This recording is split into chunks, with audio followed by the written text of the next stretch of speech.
So let's talk about evolutionary delivery first. Evolutionary delivery means कि किस तरह से हम लोग अपने सॉफ्टवेयर सिस्टम्स को वाटरफॉल के अंदर जिस तरह के हम पूरे सिस्टम जब तक कंप्लीट नहीं हो जाता था हम उसको डिलीवर नहीं करते थे, तो हम इम्प्लीमेंटेशन के बाद उसकी डिलीवरी की फेज आती थी। एवोल्यूशनरी डिलीवरी का मतलब है कि जैसे जैसे आपका सिस्टम इवॉल्व होता जा रहा है हम साथ साथ उसको डिलीवर करते जा रहे हैं। ठीक हो गया। तो एवोल्यूशनरी डिलीवरी के जो भी मॉडल्स होते हैं उसके अंदर आप प्रोटोटाइपिंग यूज कर सकते हैं। क्योंकि आप डिलीवर की बात कर रहे हैं तो इसका मतलब ये है कि जब आप कोई चीज़ डिलीवर कर रहे हैं तो इससे पहले आपने उसको टेस्ट भी किया हुआ होगा। यस तो आपकी टेस्टिंग की डिफरेंट रिक्वायरमेंट्स हो सकती हैं। आप जब उसको डिलीवर करना चाहते हो तो आप उसकी फंक्शनल टेस्टिंग और बाकी टेस्टिंग परफॉर्म करने के अलावा आप ये भी कर सकते हो कि आप उसकी एक्सेप्टेंस टेस्टिंग करा दो थ्रू प्रोटोटाइपिंग।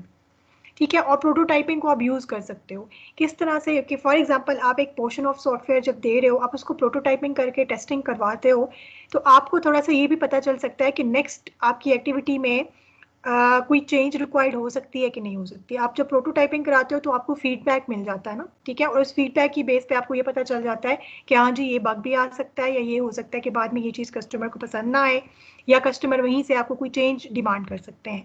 तो फिर आप ये कर सकते हो कि जब आप नेक्स्ट पोर्शन बनाएंगे तो उसमें फिर उस चीज़ को भी केटर कर सकते हो। सो दैट इज़ वाई जो एवोल्यूशनरी डिलीवरी मॉडल्स होते हैं वो इस लिहाज से बड़े अच्छे होते हैं कि आप उनको साथ साथ एक तो डिलीवर करते जाते हो, आपकी ये एक इमेज आ जाती है, यूजर्स को पता चलता रहता है कि साथ साथ कुछ ना कुछ बन रहा है। सो ऐसे प्रोजेक्ट्स जिसके अंदर यूजर इन्वॉल्वमेंट ज़्यादा हो या जिसको आपको बार बार टेस्टिंग रिक्वायर्ड हो, जैसे कि रिस्की प्रोजेक्ट्स लेट्स सपोज, तो बजाय इसके कि आप पूरा सिस्टम बनाए और एंड में उसको चेक कर रहे हो और वहाँ पे कोई आपके मसला हो जाए, तो जो आपके बहुत ज़्यादा रिस्क ड्रिवन प्रोजेक्ट्स होते हैं जिसमें आपको लगे कि इसमें ये रिस्क हैं जो कि आप eight the level of plan आप आइडेंटिफाई करते हो ना, तो उस चीज़ को फिर आप ये कर सकते हो कि उसके लिए भी आप इस तरह की एवोल्यूशनरी डेवलपमेंट मॉडल्स यूज़ कर सकते हो जिसमें ये होता है कि आप हर पोर्शन को एवोल्यूशनरी लाइक इवॉल्व हो रहा है जैसे जैसे सिस्टम आप उसको साथ साथ टेस्ट कर रहे हो, तो साथ साथ टेस्ट करने से क्या होगा कि आपके जो थोड़े पोर्शन में जो इशू है उसको रिमूव करना, उसको हैंडल करना आसान होता है बजाय इसके कि ओवरऑल सिस्टम में कोई मसला आ गया तो आपको सारे के सारे आर्किटेक्चर पे काम करना पड़ रहा है। तो दैट इज़ वाई जो बहुत रिस्की प्रॉब्लम्स होते हैं, रिस्की जो प्रोजेक्ट्स होते हैं उसके अंदर ये एवोल्यूशनरी डिलीवरी के मॉडल्स बड़े यूजफुल होते हैं। हमारे पास दो तरह के एवोल्यूशनरी डिलीवरी के मॉडल्स होते हैं, आइटरेटिव मॉडल भी होता है और इंक्रीमेंटल भी होता है। So today you are going to learn कि इंक्रीमेंटल और आइटरेटिव में थोड़ा क्या फ़र्क है और इसमें एक्टिविटीज़ किस तरह से परफॉर्म की जाती हैं। बिफोर गोइंग टू दैट, क्योंकि प्रोटोटाइपिंग हम इन दोनों मॉडल्स में यूज़ कर सकते हैं, तो लेट्स डिस्कस दिस कि हम किस किस तरह की प्रोटोटाइपिंग कर सकते हैं। हमारे पास थ्रो अवे प्रोटोटाइपिंग भी होती है और एवोल्यूशनरी प्रोटोटाइप्स भी होते हैं। थ्रो अवे प्रोटोटाइप्स आपके वो प्रोटोटाइप्स होते हैं जो कि आप in the initial stages of your project prototyping करते हो and then you throw away because that is not part of your deliverable artifact. For example कि आप स्टार्ट में कुछ इंटरफेस बना के प्रोटोटाइपिंग करा लेते हो यूजर से जस्ट टू कंफर्म या just to use it at the level of requirement analysis. Requirements को फाइनलाइज करने के लिए आप कुछ प्रोटोटाइप करके यूजर से करवा लेते हो, फीडबैक ले लेते हो, तो आपको अंदाजा हो जाता है कि ओके उनको ये चीज़ चाहिए, then you just throw away the prototype and you design your interface, right. So ये उस तरह के प्रोटोटाइप्स होते हैं जो कि आपके part of your deliverable artefact नहीं होते, you just use them for the testing purposes या फॉर द एक्सेप्टेंस और for the users feedback. Throw away prototypes use करने का एक थोड़ा सा डिसएडवांटेज ये हो सकता है कि आप जितना थ्रो अवे प्रोटोटाइप यूज़ करेंगे definitely it consumes time and it consumes your resources, right. तो ये चीज़ है कि आप जिस तरह के भी मॉडल में या जिस भी प्रोजेक्ट के अंदर थ्रो अवे प्रोटोटाइप्स यूज़ करेंगे तो you have to spare time for them. तो ये हो सकता है कि आपका स्केड्यूल जो है वो लेंथी हो जाए इस तरह के प्रोजेक्ट में जिसमें आप बार बार थ्रो अवे प्रोटोटाइप्स यूज़ कर रहे हैं। Then you have the evolutionary prototypes. Evolutionary prototypes वो होते हैं जो कि आप एवोल्यूशनरी मॉडल्स में जैसे जैसे सिस्टम इवॉल्व हो रहा होता है आप वैसे वैसे यूज़ कर रहे होते हो, और ये प्रोटोटाइप ज़रूरी नहीं है कि ओवरऑल ही 100% डमी हो।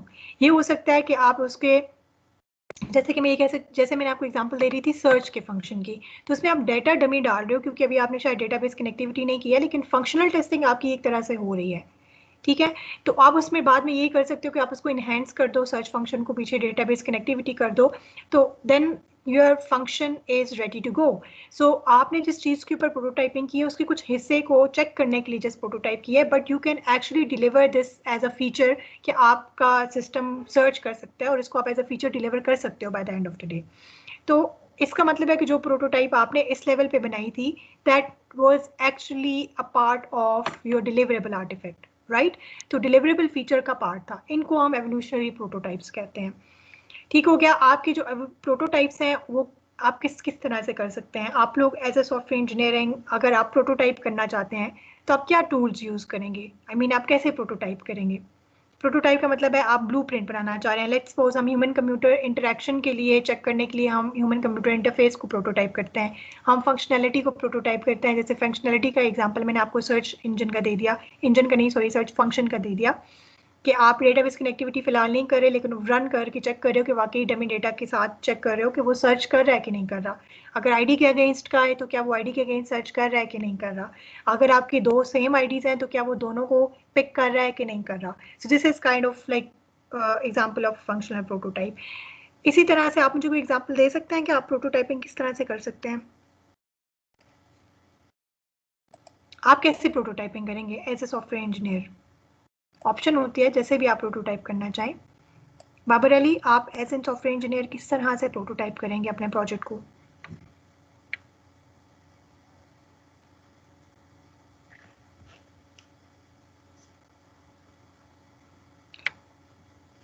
अली आदम, आप बता सकते हैं बेटा? कोई आपके ज़हन में है कि प्रोटोटाइपिंग क्या कैसे यूज करेंगे आप? किसी चीज का ब्लूप्रिंट किस तरह से बना सकते हैं आप? जमशेद अहमद, आप बता सकते हैं? लेट्स सपोज आप कोई गेम बनाना चाह रहे हैं, ठीक है? आपका एक प्रोजेक्ट है जिसके अंदर आप गेम बना रहे हो, तो उसकी प्रोटोटाइपिंग आप करना चाह रहे हो चेक करने के लिए कि देखते हैं कि यूजर्स के लिए ये यूजेबल है कि नहीं है, आसान है कि नहीं है। तो इसकी प्रोटोटाइपिंग आप कैसे करेंगे?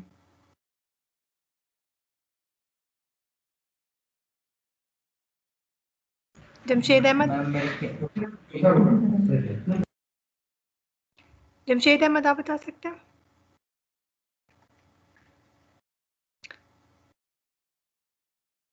तलहा, आप बता सकते हैं?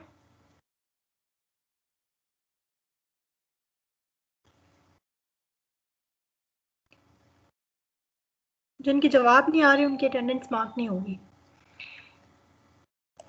एनीवेज, आपकी जो प्रोटोटाइपिंग होती है वो आपकी चॉइस होती है, आप जैसे भी करना चाहें, ठीक है? आप एक डमी इंटरफेस बना के भी कर सकते हैं। आप जैसे मैंने गेम की बात की तो आप उसमें सिमुलेशन भी बना सकते हैं। लेट्स सपोज के आप बल्कि गेम की क्या, आपके किसी भी प्रोजेक्ट की जिसके अंदर आप यूज़र से इनपुट ले रहे हो, आउटपुट आ रही है, उसके लिए आप एक सिमुलेशन बना के चेक कर सकते हैं कि क्या एक्सपेक्ट कर रहा है आपका यूज़र, कि आपका सिस्टम किस तरह से उसको रिस्पॉन्ड करे। तो अकॉर्डिंगली फिर आप अपने सिस्टम को डिज़ाइन कर सकते हैं। इसी तरह से इंटरफेसेस के लिए आप डमी इंटरफेसेस बना के कलर्स डाल के उसके अंदर वो चीज़ उस तरह से बना के भी उनको चेक करा सकते हैं। तो ये डिफरेंट तरीके होते हैं और ये आपकी मर्जी होती है कि आप किस तरह से उनको प्रोटोटाइप करवा रहे हैं, ठीक है?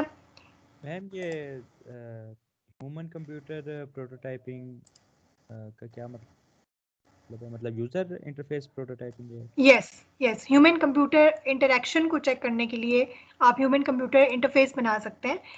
मतलब ये है कि जैसे मैं आपको ये कह रही हूँ कि सिस्टम के अंदर आपकी जो इनपुट आउटपुट वाले प्रोजेक्ट्स होते हैं, ठीक है? और अब ये जो ह्यूमन कंप्यूटर इंटरफेस है इसके लिए मैं सिमुलेशन भी बना सकती हूँ और जनरली कोई डमी इंटरफेस बना के भी प्रोटोटाइपिंग कर सकती हूँ। तो वो आपकी मर्जी होती है कि आप प्रोटोटाइपिंग किस तरह से करें। ये कहने का मेरा मतलब ये था कि आप प्रोटोटाइपिंग में ये दोनों चीज़ें चेक कर सकते हैं, इंटरफेसेस को भी चेक कर सकते हैं और फंक्शनैलिटी को भी।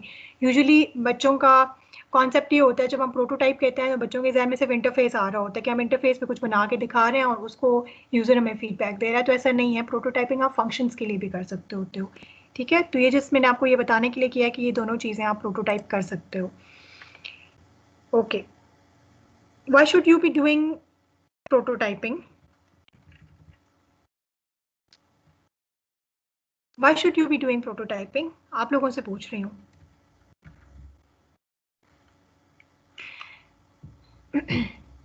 मैम चेक करने के लिए कि उसकी फंक्शनैलिटी ठीक है या नहीं। ठीक है, एक तो आप चेक करते हो एंड यूजुअली जब आप लोग भी एज ए स्टूडेंट्स कोड कर रहे होते हैं तो आप एक चीज़ करते हैं ना कि आपका भी सिस्टम पूरा एक या नहीं पूरा, आप जितना कोड आपने लिखा होता है उसको पहले आप रन करके चेक करते हो, उसमें आप डेटा डाल के चेक करते हो कि वाकई ये चीज़ रन हो रही है कि नहीं हो रही।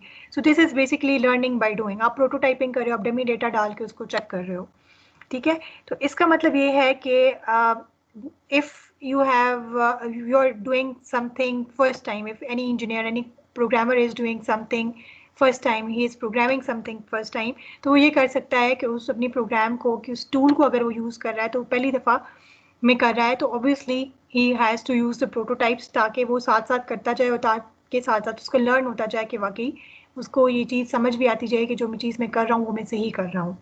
इम्प्रूव्ड कम्युनिकेशन, प्रोटोटाइपिंग से आपकी improve communication with the users as well as your team members भी होती है।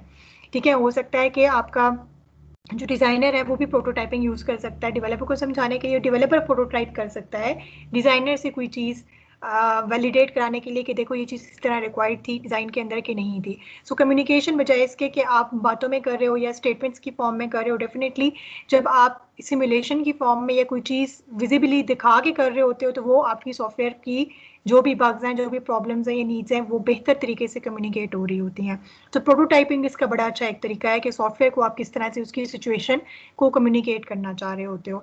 जिस प्रोजेक्ट्स के अंदर आपकी यूज़र इन्वॉल्वमेंट होती है उसके अंदर प्रोटोटाइपिंग ज़रूरी होती है, क्योंकि यूज़र आपके यूजुअली आपके जो इनर लेवल की चीज़ें या आर्किटेक्चर है उन चीज़ों को नहीं समझ रहा होता है, लेकिन बज़ाहिर आपका सॉफ्टवेयर किस तरह से काम कर रहा होता है उस चीज़ की फीडबैक आप यूज़र से ले सकते हो using the prototyping, and that's how it creates the feedback loop between the team members and the users and the organization, ठीक है, and the developer जो कि एक्चुअली उसको डेवलप कर रहा होता है। तो जितनी चीज़ें आप ये चीज़ें आप कर रहे होते हो प्रोटोटाइपिंग से, it reduces the need for documentation. Why? Because usually अगर आप प्रोटोटाइपिंग नहीं कर रहे तो आप बार बार जो फीडबैक लेते हो या आपकी जो चेंज रिक्वेस्ट होती है, आपको मैंने बताया था कि उस चीज़ के लिए फिर आपको बार बार क्या करना पड़ता है, चेंज रिक्वेस्ट के लिए दोबारा से डिज़ाइन करना पड़ता है, दोबारा से डिज़ाइन डॉक्यूमेंट बनाना पड़ता है, चेंज रिक्वेस्ट का डॉक्यूमेंट बनाना पड़ता है, फिर उसको आपने किस तरह से फिट इन किया है उसका डिज़ाइन बनाना, डॉक्यूमेंट बनाना पड़ता है। बिकॉज सॉफ्टवेयर इंजीनियरिंग के अंदर या मैनेजमेंट के अंदर पूरा जो ऑर्गेनाइजेशन के अंदर डॉक्यूमेंटेशन का काम बहुत ज़्यादा होता है। ठीक है, तो अगर डॉक्यूमेंटेशन पे आप इतना टाइम लगाएंगे तो जो आपकी एक्चुअल चीज़ें हैं, डिज़ाइन करना, कोड करना, वो चीज़ें फिर रह जाती हैं। तो बजाय इसके कि आप एक डिज़ाइन को बार बार डॉक्यूमेंट कर रहे हैं या फीडबैक लेके उसको बार बार नोट डाउन कर रहे हैं, उसकी आप फाइल्स बना रहे हैं, उसको आप कहीं पे सेव कर रहे हैं, तो प्रोटोटाइपिंग से आपकी जो कम्युनिकेशन आसान हो जाती है और आपको वहीं पे अंदाज़ा भी हो जाता है कि आपने इस चीज़ को किस तरह से हैंडल करना है। So it reduces the need for documentation. It reduces the maintenance cost, definitely it reduces the maintenance cost. जैसे कि मैंने आपको बिल्कुल स्टार्ट में बताया था कि प्रोटोटाइपिंग हम यूज़ इसलिए करते हैं कि हम साथ साथ अपनी फंक्शन को या इंटरफेस को या जिस भी चीज़ को टेस्ट करना चाह रहे हैं, हम कोई पोर्शन ऑफ सॉफ्टवेयर को साथ साथ टेस्ट कर रहे हैं और साथ साथ उसके सारे बग्स रिमूव हो रहे हैं, बजाय इसके जैसे कि हम डिलीवर होने के बाद या टेस्टिंग लेवल पे मसले आते हैं और फिर हम दोबारा से डिज़ाइन पे जाके उसको ठीक करते हैं। तो वो जब चीज़ें साथ साथ होती हैं तो इट मीन्स कि एंड पे हमारी मेंटेनेंस में प्रोबेबिलिटी ये होती है कि कम से कम बग्स आएंगे, ठीक है, कम से कम इश्यूज क्रिएट होंगे। सो आपकी जो प्रोटोटाइपिंग है, ये बात भी मैं आपसे कर चुकी हूँ कि it helps you produce the expected results. कि जब आप प्रोटोटाइपिंग कर रहे होते हैं तो आपको ये फीडबैक से ये अंदाज़ा हो रहा होता है कि यूज़र क्या एक्सपेक्ट कर रहा है, या आप खुद अपने लिए अगर एज अ प्रोग्रामर प्रोटोटाइप कर रहे हैं तो आपकी अपनी एक एक्सपेक्टेशन होती है कि मैं ये चीज़ कर रहा हूँ तो इस तरह की आउटपुट आनी चाहिए। ठीक है, जैसे आप अक्सर डेटा डाल के रन करते हैं ना, फिर आप कह रहे थे नहीं नहीं ये तो मैंने सही कोड किया लेकिन पता नहीं ये कंसोल पे इस तरह से क्यों नज़र आ रहा है। So that is basically prototyping. फिर आप उसको ठीक करते हो, तो बजाय से कि आप वो चीज़ एंड पे कर रहे हो, आप उस चीज़ को साथ साथ कर रहे होते हो। प्रोटोटाइपिंग से कुछ डेंजर्स भी हैं, कुछ डिसएडवांटेजेस भी हैं, लेकिन डिसएडवांटेजेस ये हैं जिनको आप कवर कर सकते हो। ठीक है, ये इस तरह के डेंजर्स नहीं है कि जिनको आप हैंडल ना कर सकते हो। जी मैम, प्रोटोटाइपिंग कैसे करते हैं? मतलब अगर हम एक ये वेबसाइट बना रहे हैं और हम उसका यूज़र इंटरफेस बनाना चाहते हैं, तो उसकी प्रोटोटाइपिंग कैसे होगी? आप किसी टेम्पलेट को यूज़ करके एक इंटरफेस बना लें और फिर आप वो दिखा दें उनको। अब उस पर डिपेंड करता है कि आप क्या चीज़ चेक करना चाह रहे हैं। ठीक है, अगर आप इंटरफेस चेक करना चाह रहे हैं तो आप तो कोई भी टेम्पलेट के ऊपर उनसे इनपुट आउटपुट लेके चेक कर सकते हैं। अगर आप ये चेक करना चाह रहे हैं कि हम उनसे इनपुट किस तरह से लें, तो उसके लिए आप प्रोटोटाइपिंग पहले फॉर्म्स में कर सकते हैं, लेकिन हो सकता है वो फॉर्म्स पे खुश नहीं है, तो आप उनको इस तरह की चीज़, इस तरह का फॉर्म दे दें जिसमें ऑप्शंस वो सिलेक्ट करें बजाय इसके कि वो टाइप कर रहे हों। इस चीज़ को हम प्रोटोटाइपिंग कहते हैं। ठीक है, इसी तरह से लेट्स सपोज कि आपने किसी और पोजीशन पे जाना है, तो उसमें आप एक जब इंटरफेस एक बनाते हैं उसके अंदर जो जो चीज़ें आपने चेक करनी है आप उस इंटरफेस के अंदर डाल दें और उनको आप चेक करवा दें वेब पेजेस के ऊपर कि आपने लिंक के थ्रू जाना चाह रहे हैं या उसी वेब पेज के ऊपर होना चाहिए। तो ये चीज़ें इस चीज़ से डिसाइड होता है कि आप क्या चीज़ चेक कर रहे हो। तो जो चीज़ चेक कर रहे होते हो उसका आप एक डमी चीज़ बना के चेक कर रहे होते हो। सही है? ठीक है मैम। ओके जब आप प्रोटोटाइपिंग कर रहे होते हैं तो इसके कुछ मोस्टली इसके इतने डिसएडवांटेजेस नहीं है जितने इसके एडवांटेजेस हैं, लेकिन डिसएडवांटेजेस इस तरह के हैं जिसको आप कवर कर सकते हो। यूजुअली ये होता है कि जब आप प्रोटोटाइपिंग कर रहे होते हैं तो यूजर्स की एक्सपेक्टेशंस बहुत ज़्यादा हो जाती हैं। एक तो वो चेंज बहुत ज़्यादा बार बार डिमांड करते हैं, दूसरा ये कि अगर आप उनकी फीडबैक से ही लेट्स सपोज अगर आप इंटरफेस की प्रोटोटाइपिंग कर रहे हैं तो आप इतना यूजेबल इंटरफेस बना देंगे कि it will not match with your machine efficiency या विद योर सिस्टम एफिशिएंसी। और यूजुअली ऑर्गेनाइजेशंस के अंदर ये भी होता है कि जब वो प्रोटोटाइपिंग कर रहे होते हैं, लेट्स सपोज आपका बड़ा पॉजिटिव फीडबैक आ गया है, तो आपकी वो जो प्रोटोटाइप आपने क्रिएट की होती है वो आपकी टीम मेंबर्स इस चीज़ पे लाइक कन्विंस हो सकते हैं कि आप इसी चीज़ को as a deliverable artefact deliver कर दो, ठीक है, to the users, to the market, जो भी। तो आपका मतलब you are actually you have created the prototype for testing your functionality, लेकिन उसका फीडबैक पॉजिटिव आने की वजह से आपने कहा इसी को डिलीवर कर दो। तो इसके रिजल्ट में ये हो सकता है कि आपकी सॉफ्टवेयर क्वालिटी अच्छी नहीं रहती अगर आपकी टीम मेंबर्स इस तरह से कर सकते हैं। So these are just potential dangers जो कि प्रोटोटाइपिंग के साथ एसोसिएट आप कर रहे हो। एज अ मैनेजर आपको ये चीज़ें ध्यान में रखनी चाहिए, लेकिन ये वो डेंजर्स हैं जिनको आप कवर कर सकते हो, ठीक है। सो इट्स नॉट लाइक कि आप कभी डिसएडवांटेजेस को कवर ना कर सकते हो, ठीक है। सो प्रोटोटाइपिंग के अंदर आपकी डिफरेंट किस्म की प्रोटोटाइपिंग होती है, ठीक है, जो कि मैं आपको बता चुकी हूँ कि आप क्या कुछ कर सकते हैं। आप पार्शियल वर्किंग मॉडल्स यूज़ कर सकते हैं, सिमुलेशन यूज़ कर सकते हैं, मॉकअप्स यूज़ कर सकते हैं। मॉकअप्स आप अभी जो बच्चे फिजिबिलिटी रिपोर्ट बनाते हैं वो भी मॉकअप्स ऐड करते हैं ना, तो वो भी इसलिए होता है कि आप जस्ट ये दिखाना चाह रहे हो कि ये डिटेल इतनी आनी चाहिए स्क्रीन पे नज़र या नहीं, या अगर आपका होम पेज है तो उसके ऊपर क्या क्या ऑप्शंस अवेलेबल होनी चाहिए, ठीक है। तो इस तरह के मॉकअप्स आप अपने फिजिबिलिटी रिपोर्ट के अंदर भी डालते हैं। तो सिमिलरली आप थोड़े कॉम्प्लेक्स मॉकअप्स भी बना सकते हो आगे चल के किसी फंक्शनैलिटी को चेक करने के लिए। और आपके जो प्रोटोटाइप्स होते हैं वो ऑर्गेनाइजेशन के लिए भी प्रोटोटाइपिंग कर सकते हैं। आपके एक्सपेरिमेंटल प्रोटोटाइप्स होते हैं। एक्सपेरिमेंटल प्रोटोटाइप्स का मतलब ये है कि आप सॉफ्टवेयर या हार्डवेयर के प्रोटोटाइप्स कर रहे हो, हार्डवेयर के प्रोटोटाइप नहीं हो सकता, ठीक है। हार्डवेयर के जब हम कह रहे होते हैं तो इसका मतलब ये होता है कि हम बेसिकली इंटीग्रेशन को चेक करने के लिए फॉर द टाइम बीइंग किसी उससे रेलेवेंट किसी चीज़ के साथ इंटीग्रेट करके उसकी कंपैटिबिलिटी चेक कर रहे हों, तो उस चीज़ को हम लोग कह सकते हैं कि वो हमने हार्डवेयर सॉफ्टवेयर प्रोटोटाइपिंग की है, ठीक है। Similarly you have application prototype. Application prototype ये होती है कि आपकी जो सॉफ्टवेयर के जो फंक्शंस को जब आप चेक कर रहे होते हो उस चीज़ को हम एप्लीकेशन प्रोटोटाइप कहते हैं। This is also called as exploratory prototyping, क्योंकि इसके अंदर आप अपने सिस्टम के फंक्शंस को एक्सप्लोर कर रहे होते हो कि वो सही से हो रहे हैं कि नहीं हो रहे, ठीक है। So these are all kind of prototyping that I have already discussed. Moving on to the model which is an evolutionary model, और जिसके अंदर हम प्रोटोटाइपिंग कर सकते हैं। This is called as incremental delivery या इंक्रीमेंटल प्रोसेस मॉडल होता है, जिसके अंदर हम इंक्रीमेंटल डिलीवरी करते हैं। इंक्रीमेंटल डिलीवरी ये होती है in which you are actually decomposing your requirements into portions and then you are developing them into those portions, Jin portions को हम increment कह रहे होते हैं, और उसको develop करके आप फिर उसको as an increment deliver भी कर रहे होते हो।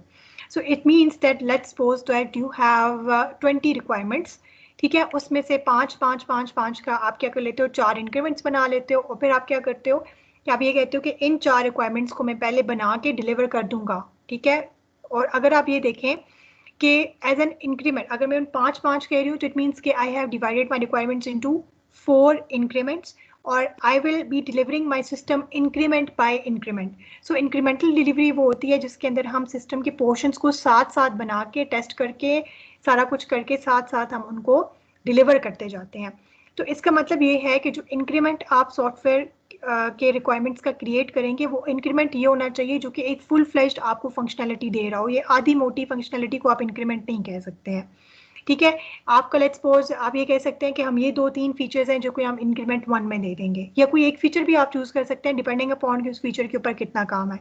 अगर छोटे फीचर्स हैं तो आप 2-3 फीचर्स को ऐड करके इंक्रीमेंट के अंदर डाल सकते हो, ठीक है। फॉर एग्जांपल अगर आपका ये पोर्टल वाली चीज़ है तो उसमें मैं ये कह सकती हूँ कि मैं इसके अंदर जो स्टूडेंट्स का असाइनमेंट अपलोड करना है और जो व्यू करना है वो मैं ऐड कर लेती हूँ, ठीक है, और वो मैं इंक्रीमेंट 1 में दे दूँगी।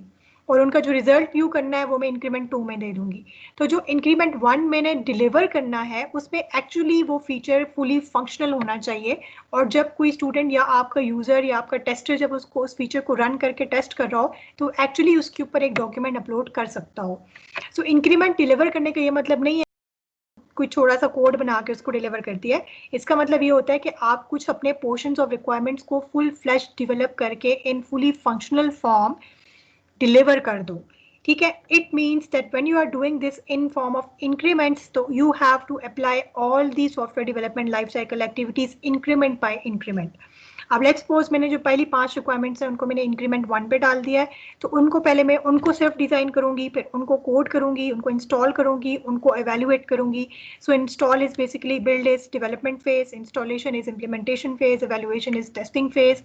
So you are actually performing all the activities of SDLC phases एक इंक्रीमेंट के ऊपर। फिर जब आपका वो इंक्रीमेंट डिलीवर हो गया then you are going to work on the second increment and then you are going to perform all the activities again for that increment। अब ये जो आपकी इंक्रीमेंटल डिलीवरी होती है, ये जो आप इंक्रीमेंट्स बना रहे होते हो ये इंडिपेंडेंट भी हो सकते हैं और ये डिपेंडेंट भी हो सकते हैं। इट्स नॉट नेसेसरी कि आपके जो इंक्रीमेंट्स हैं वो एंटायरली इंडिपेंडेंट हो।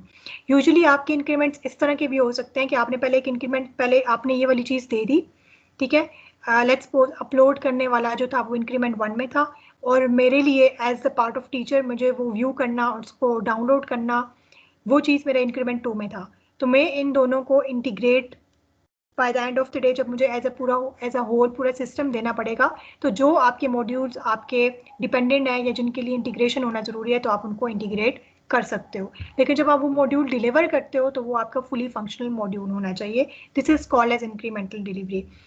In incremental model you can use prototyping at the end of each increment। Her increment के एंड पे आप एक प्रोटोटाइपिंग करके टेस्टिंग आप सारी किस्म की कर सकते हो, फंक्शनल टेस्टिंग कर सकते हो, इसकी यूनिट टेस्टिंग कर सकते हो और प्रोटोटाइपिंग भी यूज कर सकते हो, ड्यूरिंग द एक्टिविटीज भी कर सकते हो। और मोस्ट प्रोबेबली जब इंक्रीमेंटल डिलीवरी होती है तो इंक्रीमेंट जब आपका डिलीवर हो रहा होता है तो वहां पे प्रोटोटाइपिंग आप मस्ट कर लो ताकि आपको एटलीस्ट अंदाजा हो जाए कि आपकी जो नेक्स्ट इंक्रीमेंट्स या बाकी जो काम है सिस्टम का उससे आपके यूजर्स की या टीम मेंबर्स की या ऑर्गेनाइजेशन की क्या एक्सपेक्टेशंस है। तो इट मीन्स कि जब आप बाकी पोर्शन पे काम करने लगते हो तो आपकी जो एक्सपेक्टेशन है वो थोड़ी सी और रिफाइन हो जाती है if you are doing the incremental model. Usually you must be using the incremental software model जब आपके रिस्की प्रोजेक्ट्स हों। क्यों? क्योंकि आप इंक्रीमेंट पर इंक्रीमेंट दे रहे हैं और वो हर इंक्रीमेंट आपका अच्छी तरह से टेस्ट होके जा रहा है, ठीक है, तो आपके रिस्क जो है वहीं पे मिटिगेट होना शुरू हो जाते हैं। So these are the processes, these are the activities that we have to perform in incremental model कि जिसके अंदर आपकी जो रिक्वायरमेंट की जो चीज़ें हैं और जो प्लान है वो पहले आप एक दफ़ा कर लेते हो। आपके पास एक प्रोजेक्ट आया है, आपने क्या किया, उसके ऑब्जेक्टिव सेट कर लिए, उसके क्या रिक्वायरमेंट्स हैं वो आपने स्पेसिफाई कर लिए और उसके बाद आपने उस प्रोजेक्ट का प्लान बना लिया। जब आप प्लान बना रहे होते हो, if you are using the incremental models, it means that you are going to plan your increments as well. So when you are saying that you are using incremental model for your project, what information you need to have is that कि आप कौन कौन सी चीज़ को कौन कौन से increment पे डाल रहे हैं, आपके इंक्रीमेंट्स डिपेंडेंट है या इंडिपेंडेंट है। और ये क्वेश्चंस हैं जब आप ये फिजिबिलिटी रिपोर्ट में अभी बच्चे 10% की देते हैं ना प्रेजेंटेशन आप, तो आपसे ये क्वेश्चंस पूछे जाएंगे। जो भी मॉडल आप चूज करते हैं उसके बारे में आपसे क्वेश्चन किया जाता है ताकि पता हो कि आपने ऐसे ही तो नहीं चूज कर लिया। सो इंक्रीमेंटल मॉडल के अंदर आपको ये इन्फॉर्मेशन होनी चाहिए कि आपने इंक्रीमेंटल मॉडल क्यों चूज किया है, आपके इंक्रीमेंट्स में क्या क्या चीज़ें आ रही हैं और इस इंक्रीमेंट पे आप क्या क्या डिलीवर करेंगे, कौन से इंक्रीमेंट आपस में डिपेंडेंट है, कौन से इंडिपेंडेंट है। तो ये डिपेंड करता है आपके प्रोजेक्ट के ऊपर। What you need to understand is कि इंक्रीमेंटल प्रोसेस बेसिकली चलता किस तरह से है, तो अकॉर्डिंगली आप उसका गैंट चार्ट भी बनाते हैं, अकॉर्डिंगली आप उसको स्केड्यूल भी करते हैं, ठीक है। So at this level, at this lecture, your our main objective is के मॉडल्स किस तरह से काम कर रहे हैं। सो इंक्रीमेंटल प्रोसीजर जब आप यूज़ करते हैं तो उसकी प्रोसेसेस के अंदर जो आपकी रिक्वायरमेंट के ऑब्जेक्टिव्स और प्लान और बनता है वो एक दफ़ा आप बना लेते हो। उसके बाद जो आपकी design, build, implement, evaluate, it means that design, code, install and test, ये वाली जो एक्टिविटीज़ होती हैं ये आपकी रिपीटेडली लूप में चलती हैं। लूप में क्यों चलती हैं? क्योंकि आप एक इंक्रीमेंट के लिए पहले एक इंक्रीमेंट को आपने इंक्रीमेंट्स बना लिए, ठीक है, यहाँ पे आपने प्लान कर लिया कि जी हमारे 4 इंक्रीमेंट्स होंगे। So now you will do the designing, building, implementing and evaluating for first increment, then you will design, build, implement, and evaluate the second increment, then third, then fourth. So these are 4 activities. These are the STLC activities that are being repeated when you are using the incremental procedure. So these are the activities that you have to do once, and then उसके बाद आप इस plan के ऊपर ये वाली सारी चीजें दोबारा से करते हैं. You repeat it for each increment, और हर इंक्रीमेंट के एंड पे आपको फीडबैक मिल रही होती है. तो नेक्स्ट टाइम जो आप इंक्रीमेंट बना रहे होते हो उसके अंदर आप उसको हैंडल कर सकते हो, या उसके एक्सपेक्टेशंस जो हैं जो आपको यहाँ फीडबैक से मिली है उसको आप यहाँ पर फिट इन कर सकते हो, क्योंकि आप वैसे भी पोर्शंस में काम कर रहे हो तो अभी आपके इंक्रीमेंट्स रहते हैं. ठीक हो गया, समझ आ गया कि इंक्रीमेंटल अप्रोच किस तरह से चलती है. इंक्रीमेंटल अप्रोच के फायदे यही हैं जो कि आपको उसके एक्टिविटीज को देख के ही नजर आ रहा है कि एक तो आपके जो अर्ली स्टेजेस हैं वहीं पे आपको फीडबैक मिल रहा है, थोड़े थोड़े पोर्शंस में आपको फीडबैक मिल रहा है. ठीक है, एक इसका बड़ा अच्छा जो बेनिफिट है जो कि मेरी नज़र में है वो ये होता है कि यूजर्स को आप पहले से एक इमेज दे रहे होते हो कि something is being build.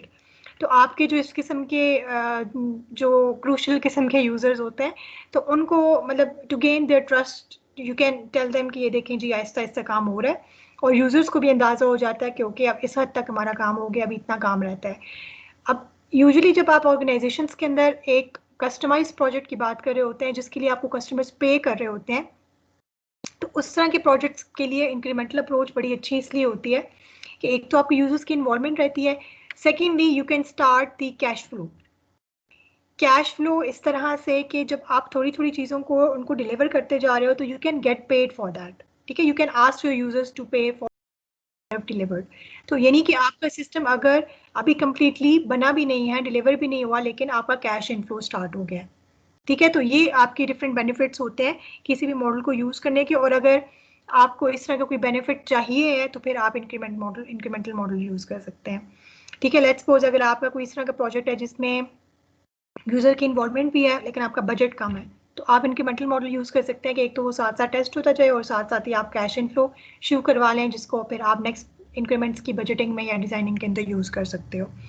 It reduces the gold plating. Gold plating हमने डिस्कस किया था कि ये होता है कि जो रिक्वायरमेंट्स आपकी यूजर ने नहीं बताई होती, जो डेवलपर है वो उनको उनके अंदर ऐड करने लग जाता है अनकॉन्शियसली, या फिर उसके ख्याल में ये चीज़ें अच्छी होती हैं तो अच्छी लगेंगी इसलिए वो डाल देता है जो कि रिक्वायर्ड नहीं है. This is called as gold plating.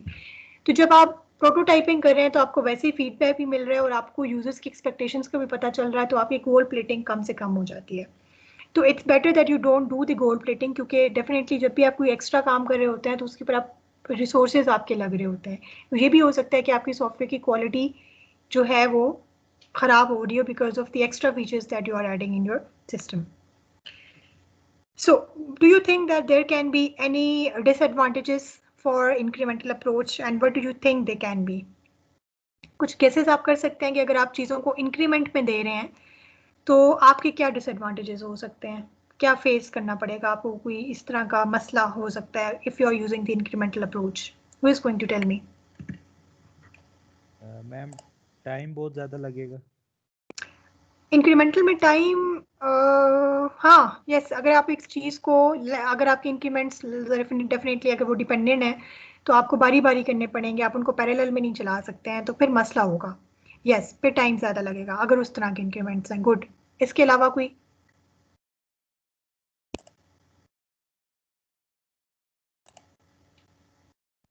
Ma'am her increment पे फीडबैक मिल रहा है, तो अगर उसके अंदर चेंजेस कहते हैं तो हर बार उसके ऊपर टाइम लगेगा. हाँ, तो अगर आपके तो यूजर्स अगर आपके यूजर्स जो हैं वो बहुत ज़्यादा चेंजेस डिमांड करने लग जाएंगे तो फिर तो आप उन्हीं को केटर करने बैठ जाएंगे, तो ये एक मसला हो सकता है. दूसरा मसला ये होता है कि सॉफ्टवेयर ब्रेकेज सबसे बड़ा मसला है कि आप चीज़ों को ब्रेक कर रहे हो, तो ये हो सकता है कि जब आप उसको इंटीग्रेट करने का लेवल आएगा ना तो फिर आपके लिए मसला वहाँ पे खड़ा हो सकता है. So these are few dangers that are associated with the model. लेकिन हमेशा ये होता है कि ये डिसएडवांटेजेस आप कवर कर सकते हो किसी न किसी तरीके से, वो कवर हो सकते हैं. ठीक है, okay. There are few rules that you have to keep in mind if you are choosing the incremental model, and आपको किस तरह से इंक्रीमेंट बनाने चाहिए. ठीक है, उसके कुछ models. I hope all of you can see the slides.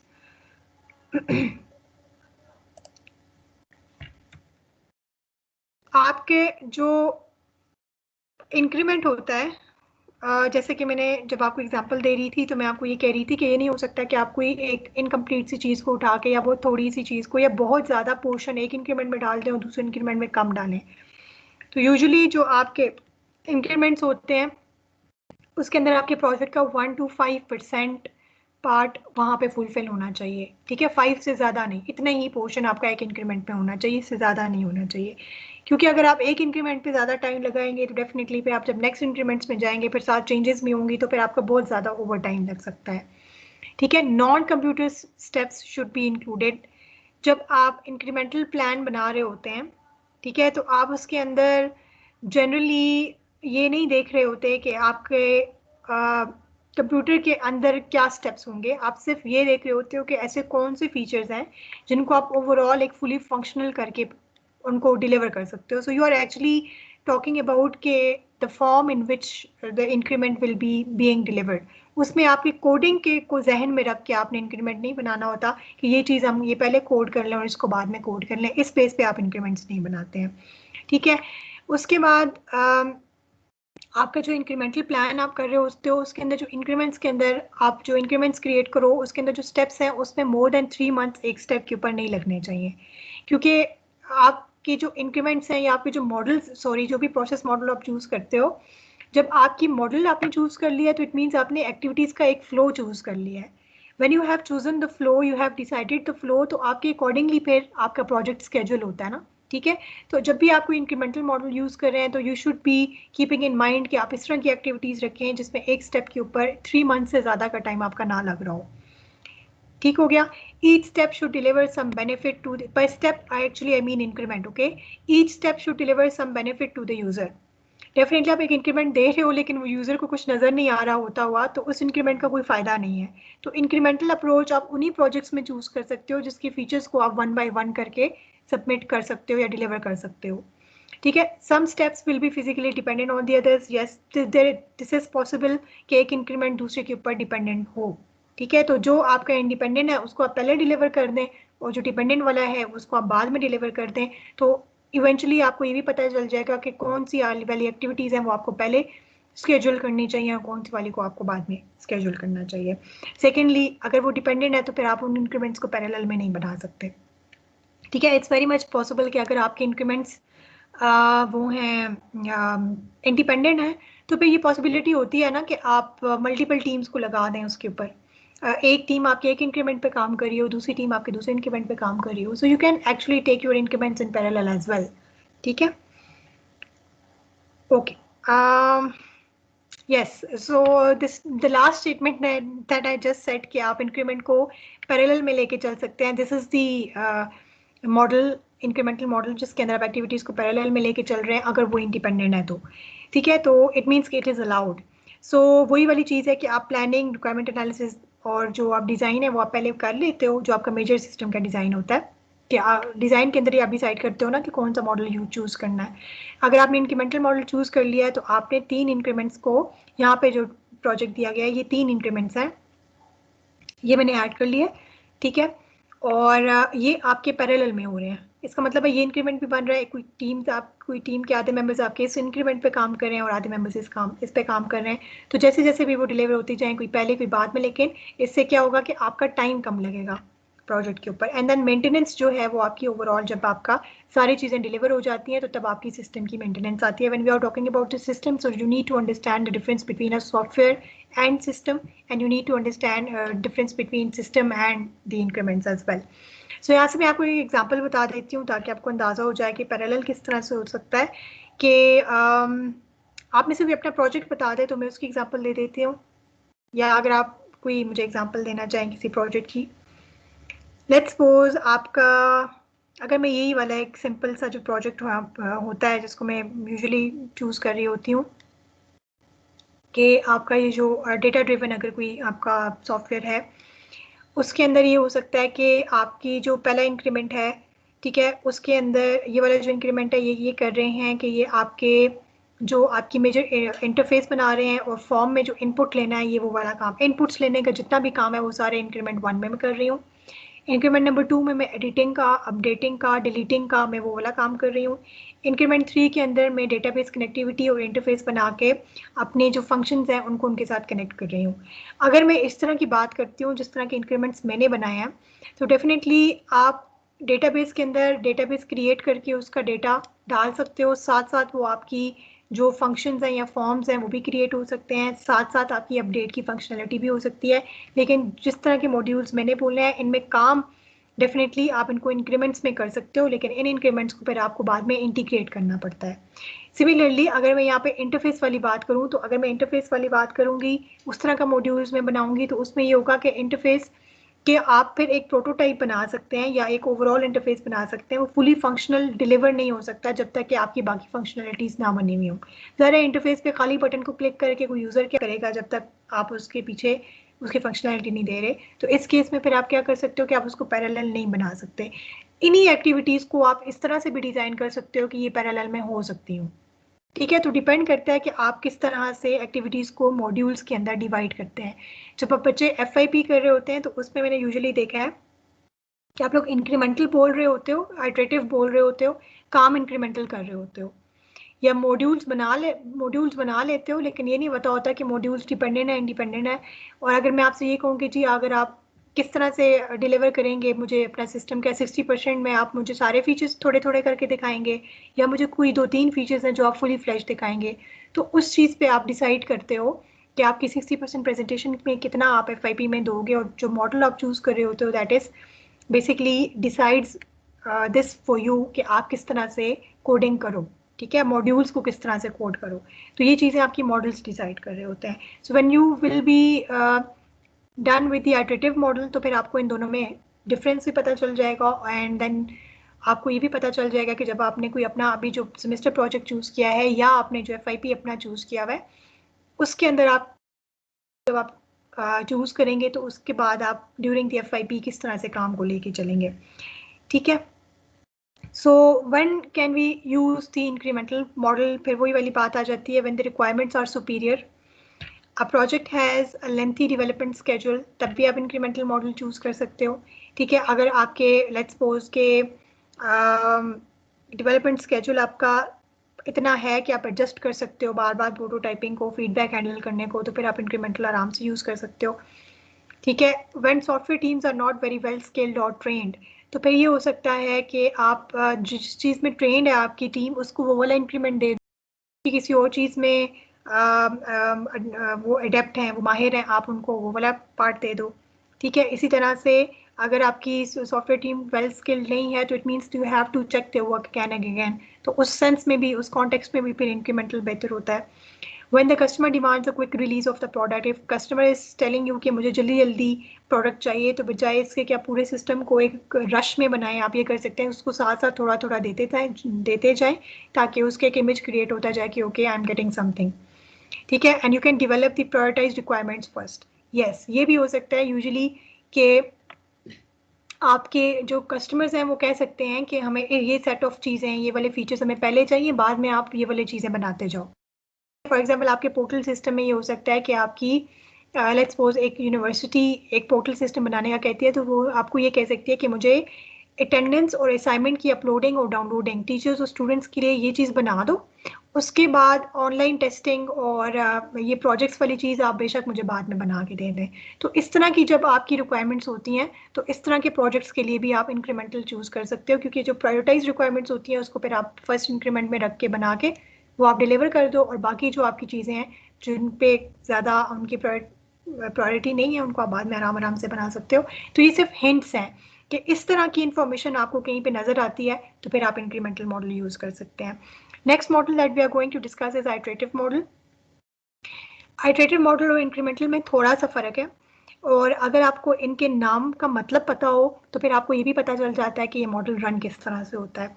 Iterative basically we take this name from the word iteration, and iteration mean change. Okay, incremental model आपको यूजुअली यूज़ करना चाहिए जब आपके रिस्क ज़्यादा हों, क्योंकि आप फिर पोर्शंस में बना बना के दे रहे हैं। ठीक है, और मैंने आपसे स्टार्ट में जब मैंने इंक्रीमेंटल मॉडल डिस्कस करना शुरू किया था तो मैंने आपको कहा था इंक्रीमेंटल मॉडल वो होता है जिसके अंदर आप कोई सेट ऑफ फीचर्स बना के कम्प्लीटली फुली फंक्शनल डिलीवर कर देते हो और बाकी फीचर्स के साथ फिलहाल आप अनटच्ड होते हो। आइटरेटिव मॉडल में क्या होता है? आइटरेटिव मॉडल में हमें एक तो आइट्रेशन के नाम से ये निकला है, इसका मतलब हमें ये मॉडल उन प्रोजेक्ट्स में चूज करना चाहिए जिसमें चेंजेस रिक्वायर्ड है या चेंजेस एक्सपेक्टेड है बहुत ज़्यादा। ठीक, ये रन किस तरह से होता है, ये प्रोसेस किस तरह से होता है? ये होता है जी कि आपने जो स्टार्ट की फेजेस हैं, एक्टिविटीज़ हैं, वो आपने परफॉर्म कर ली, प्लानिंग, एनालिसिस, डिज़ाइन, जैसे कि इंक्रीमेंटल में था, आइटरेटिव में भी उसी तरह है। उसके बाद आप क्या कर रहे हो कि आप ये देखो कि आप SDLC की एक्टिविटीज़ को इन लूप परफॉर्म कर रहे हो, ये भी वही चीज़ है जो कि इंक्रीमेंटल में थी। तो where does the difference lie? Difference इसके अंदर ये होता है कि आइटरेटिव मॉडल के अंदर आप जब एक पहला, ये जो आपका पहला फेज होता है, इसके अंदर क्या करते हो कि आप सिस्टम के सारे फीचर्स की को थोड़ा थोड़ा टच कर लेते हो। आप सिस्टम के सारे फीचर्स को ओवरऑल एक सिस्टम को, यानी ओवरऑल एक सॉफ्टवेयर जो आप बना रहे हो उसकी एक रॉ फॉर्म बना लेते हो, फिर नेक्स्ट आइट्रेशन में उनको इम्प्रूव करते जाते हो, फिर नेक्स्ट आइट्रेशन में उनको मजीद इम्प्रूव करते जाते हो। तो इस चीज़ को हम कहते हैं आइट्रेटिव मॉडल। सो ये बेसिक डिफरेंस है आइट्रेटिव और इंक्रीमेंटल के अंदर, कि इंक्रीमेंटल के अंदर आप एक फुल फ्लेज चीज़, एक फीचर सबमिट कर देते हो फुली फंक्शनल पहले इंक्रीमेंट के अंदर ही, जबकि आइट्रेटिव मॉडल में ये होता है कि आप पहले ओवरऑल अपने सिस्टम की एक ब्लूप्रिंट बना लेते हो और फिर उसको साथ साथ आप क्या करते हो, इम्प्रूव करते हो। फॉर एग्जाम्पल, जो एग्जाम्पल मैंने आपको इंक्रीमेंटल के अंदर दी थी कि आप उसके अंदर सर्च का फंक्शन एक इंक्रीमेंट में देना चाहते हो, इनपुट्स का फंक्शन दूसरे इंक्रीमेंट्स में देना चाहते हो, अपडेट का फंक्शन तीसरे इंक्रीमेंट में देना चाहते हो, ये तीनों इंक्रीमेंट्स आपके हो गए। ठीक, वो हो गया आपका इंक्रीमेंटल मॉडल। जब मैं सर्च का फंक्शन दूंगी तो मैं कंप्लीटली सर्च का फंक्शन उनको दे दूंगी, वो सर्च कर सकते हो डेटा के अंदर। ठीक है, जब मैं आइटरेटिव मॉडल में यही वाली चीज़ अगर मैं आइटरेटिव मॉडल में करूंगी तो मैं कैसे करूंगी? आइटरेटिव मॉडल में मैं ये करूंगी कि मैं ओवरऑल पहले सर्च भी, इनपुट भी, ये सारा कुछ बना लूंगी, ठीक है, और फिर उनको इम्प्रूव करती जाऊंगी। फॉर एग्जाम्पल के इनपुट के लिए मैंने पहले नाम से दें, सर्च के लिए रख दिया कि आप नेम से सर्च करें, डिस्प्ले के लिए मैंने टेबल में उसको डिस्प्ले करा दिया। ठीक, अब मैं नेक्स्ट आइट्रेशन में जाऊंगी, ये मेरी एक आइट्रेशन हो गई जिसमें मैंने सारे फीचर्स को थोड़ा थोड़ा टच कर लिया, यानी कि जो रिक्वायर्ड आपके फंक्शंस थे वो मैंने बना दिए। आपकी सॉफ्टवेयर ऐड भी कर रही है, आपकी सॉफ्टवेयर सर्च भी कर रही है, आपकी सॉफ्टवेयर अपडेट भी कर रही है, आपकी सॉफ्टवेयर डिस्प्ले भी कर रही है, and you have done it in the first iteration, लेकिन उसको आपने थोड़ा थोड़ा टच किया है। फिर नेक्स्ट आइट्रेशन में आप क्या करते हो, नेक्स्ट आइट्रेशन में इनको इम्प्रूव करते जाते हो। पहले आप इनपुट फॉर्म में ले रहे थे, आप 2-3 चीज़ें और ऐड कर लो। ठीक, इसी तरह से पहले आप सर्च नेम से कर रहे थे, अब आप आईडी से कर लो। हो सकता है यहाँ पे आपने जब एंड में प्रोटोटाइपिंग की, उन्होंने कहा हो कि जी हमें तो टेबल में ये डिस्प्ले होता हुआ अच्छा नहीं लग रहा, सिंपल डिस्प्ले करो, तो आप उस डिस्प्ले को डिफरेंटली डिस्प्ले कर लेते हो। तो इस चीज़ को फिर आप आइट्रेशन में कर सकते हो। ठीक हो गया। So this is the basic difference between iterative and incremental. Usually जो आपके ये यूज केसेस आपको याद होगा, यूज केस डायग्राम्स आप बनाते हैं तो उसके अंदर आप एक चीज, एक यूज केसेस आप डालते होते हो, एक रिलेशनशिप होता है जिसको आप कहते हो एक्सटेंड, याद है आपको, जिसमें आप उस फंक्शनैलिटी को इम्प्रूव कर रहे होते हो ना। ठीक है, फॉर एग्जांपल आपका एक यूज केस है पेमेंट, और उससे आप एक्सटेंड कर रहे होते हो payment by cash, payment by credit card, payment by PayPal. तो वो आपकी इसकी एक्स्ट्रा फंक्शनैलिटी है या इसकी इनहेंस्ड फंक्शनैलिटी होती है। यस, तो यूज केसेस के अंदर जो एक्सटेंड चीजें होती हैं ना, वो चीजें आपकी यहाँ पे आइट्रेशंस में आ सकती हैं।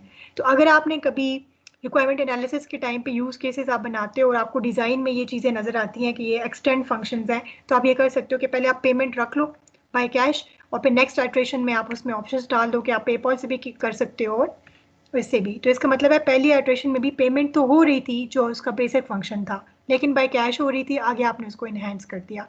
सो you are improving the features that you have already developed in the previous iteration. You are changing, you are enhancing. This is called as iterative model. So iterative model और incremental में basic फर्क आपको इस painting से नजर आ सकता है. This is very famous example for learning the difference between iterative and incremental model. एक painter has to paint the painting, ठीक है? The very famous painting Mona Lisa. Who is the painter of this painting? किसी को पता है इस painting का painter कौन है? आप लोगों से पूछ रही हूँ। Da Vinci ma'am.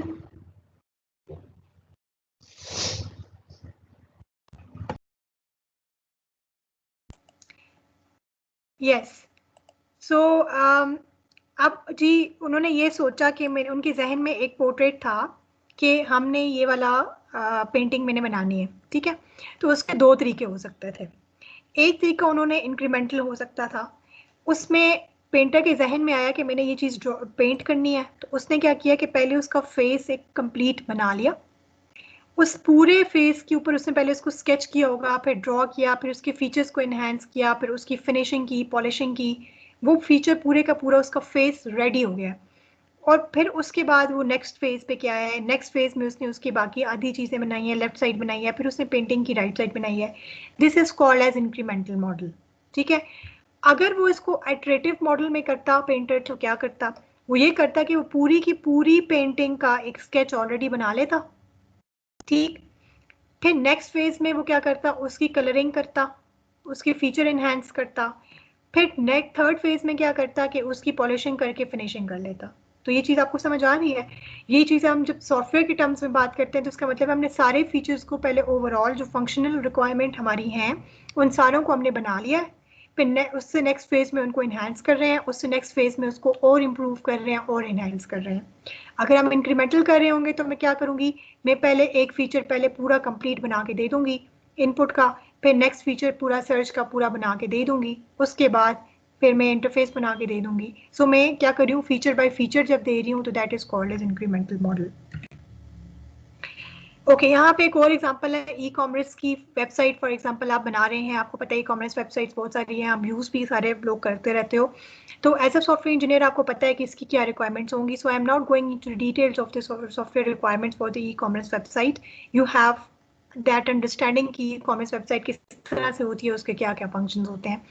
So let's suppose कि अगर आपने ई कॉमर्स वेबसाइट बनानी है, आपका प्रोजेक्ट है और उसके अंदर आप आइटरेटिव मॉडल यूज़ कर रहे हो, ठीक है। आइटरेटिव मॉडल के अंदर लेट्स सपोज कि मैं ये अच्छा पहले इंक्रीमेंटल की बात कर लेते हैं क्योंकि हमने पहले इंक्रीमेंटल पढ़ा है।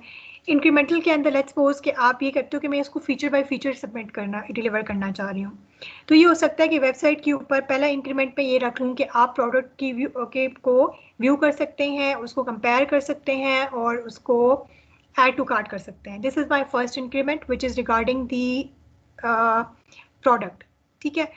फिर सेकंड में एक इंक्रीमेंट बना सकती हूँ जिसके अंदर I can add to cart, view cart, update cart, ठीक हो गया। देन मैं एक थर्ड इंक्रीमेंट बना सकती हूँ विच विल बी चेकआउट और उसके अंदर पेमेंट होगी और पेमेंट में मैं सारी चीज़ें जो है बना दूंगी, जो जो आपके पॉसिबल पेमेंट के तरीके हैं वो सब कुछ आपने डाल के, क्योंकि आप इंक्रीमेंट्स में काम कर रहे हैं और आपने फुली फंक्शनल चीज़ देनी है। तो जब फुली फंक्शनल देनी है तो चेकआउट के अंदर आप पेमेंट भी ले लेंगे, पेमेंट बाय कैश, कार्ड, सारे ऑप्शन रख के उसको कोड करके फिर आप उस इंक्रीमेंट को दे सकते हो, ठीक हो गया। अगर आप आइटरेटिव मॉडल यूज कर रहे होंगे फिर क्या होगा, अगर आप आइटरेटिव मॉडल चूज कर रहे हैं तो मैं ओवरऑल ये चीज बना लूंगी एक अपनी वेबसाइट जिसके अंदर में ये आप प्रोडक्ट को व्यू भी कर सकते हैं, उसको कार्ड में ऐड भी कर सकते हैं और आप पेमेंट भी कर सकते हैं बाय कैश। ये चीज मेरी फर्स्ट आइटरेशन में हो गई। अगर देखा जाए तो मेरे जो मेन फंक्शंस हैं कि प्रोडक्ट व्यू करना, उसको सिलेक्ट करके कार्ट में डालना और पेमेंट करना, ये मेरी तीनों काम हो रहे हैं। अब मैं नेक्स्ट आइटरेशन में क्या करूंगी, I will improve these functions. Next iteration में मैं क्या करूंगी कि जी प्रोडक्ट की को वो कंपेयर कर सकता हो, कार्ट में डालने के बाद वो कार्ट को व्यू करके अपडेट कर सकता हो, पहले पेमेंट बाय कैश हो रही थी अब पेमेंट बाय कार्ड भी हो सकती हो। ये मेरी सेकेंड आइटरेशन आ गई जिसमें मैंने इन सारे फीचर्स को इम्प्रूव कर दिया। फिर मेरी थर्ड आइटरेशन आएगी जिसके अंदर मैं फिर इनको मजीद इम्प्रूव करना चाहूँगी और ज़रूरी नहीं है कि सारे फीचर्स को करें, जिन जिन भी फीचर्स को आपने इम्प्रूव करना है आप कर सकते हैं। So whatever the model, iterative or incremental you use, these are both are called as evolutionary model क्योंकि इसके अंदर हर एक आपकी जो सिस्टम है वो साथ साथ इवॉल्व हो रहा होता है और साथ साथ टेस्ट हो रहा होता है। और इंक्रीमेंटल के अंदर आप एक्टिविटीज़ के दौरान भी यूज कर सकते हैं प्रोटोटाइपिंग, और इंक्रीमेंट को डिलीवर करते वक्त तो करें तो वो ज़्यादा बेहतर है। आइटरेटिव मॉडल में भी जब आपकी एक आइटरेशन कंप्लीट हो जाती है तो उसके बाद आप उसको जो है वो कर सकते हैं, प्रोटोटाइपिंग करके टेस्ट कर सकते हैं। अब इंक्रीमेंटल में हमने ये चीज़ डिस्कस की थी कि they can be dependent and they can be independent. If the increments are independent you can perform them in parallel, लेकिन आइट्रेशन में पैरेलल नहीं हो सकता। क्यों? क्योंकि पहले आप एक चीज़ बनाएंगे तो नेक्स्ट लेवल पे जाके आप उसको चेंजेस करेंगे, उसको इंप्रूव करेंगे, that is why it is called as iteration. तो इसमें पैरेलल वाली चीज़ नहीं है, आपकी एक आइट्रेशन कंप्लीट होगी then you will go to the next iteration, because in every next iteration you are working on the previous iteration, working on improving the previous iteration, right? So इसमें आपकी parallel वाली चीज नहीं है. Okay, again there is a slide which shows you the difference between both kind of models. इसके अंदर ये देखें, ये आपका iterative model है. आइट्रेटिव मॉडल यानी कि आइट्रेशन का मतलब है चेंजेस, इसका मतलब है इम्प्रूवमेंट, इसका मतलब है कि हम पूरा सिस्टम एक दफ़ा उसका रॉ फॉर्म बना रहे हैं और सारे फीचर्स बना रहे हैं और फिर सारे फीचर्स को हम साथ साथ कर रहे हैं, इम्प्रूव कर रहे हैं. सो लेट्स सपोज आपने वेबसाइट बना रहे थे, उसमें आपने सर्च बना दिया, प्रोडक्ट का पेज, बास्केट, पेमेंट, सारा थोड़ा थोड़ा बना दिया जैसे कि मैंने आपको बताया था, फिर आप उसको साथ साथ इम्प्रूव करते गए. So यहाँ पे जो आप प्रोटोटाइपिंग करेंगे, that prototyping will be called as horizontal prototyping, क्योंकि आप horizontally इसके अंदर काम कर रहे हैं. So iterative model के अंदर जो प्रोटोटाइपिंग आप करते हैं that is horizontal prototyping. जब आप इंक्रीमेंट्स की बात कर रहे होते हैं तो आप पूरा फंक्शन, पूरा फीचर दे रहे होते हैं. सो सर्च का आप पूरा फीचर सबमिट कर रहे हो, डिलीवर कर रहे हो, तो इट मीन्स दैट पूरे सर्च की जितनी रिक्वायरमेंट्स हैं वो आप सारी पूरी कर रहे हो. फिर उसके बाद आप पेज पे जा रहे हो, उसके बाद आप बास्केट पे जा रहे हो. So you are doing work vertically. So whatever prototyping you are doing in the incremental model, this is called as vertical prototyping. Okay, the last two slides they will be discussed in next lecture. Last 3 slides, ठीक है. So far if you have any question you can ask right now. Ma'am इसमें जो है ना, हम किसी project के लिए मतलब ज्यादा प्रेफरेबल कौन सा मॉडल यूज कर सकते हैं? तो प्रोजेक्ट आप मुझे बताएं कि क्या प्रोजेक्ट है, फिर मैं आपको बता सकती हूँ. मैम अब ये जो हम मॉडल चूज करेंगे प्रोजेक्ट के हिसाब से यूज करेंगे या हम अपनी जो रिक्वायरमेंट्स आप इस तरह से चूज कर सकते हैं कि जब आप फिजिबिलिटी रिपोर्ट बनाते हैं ना, उसके अंदर आप मॉड्यूल्स बनाते हो, राइट? जी. That's the actually end of the lecture, so let me stop recording.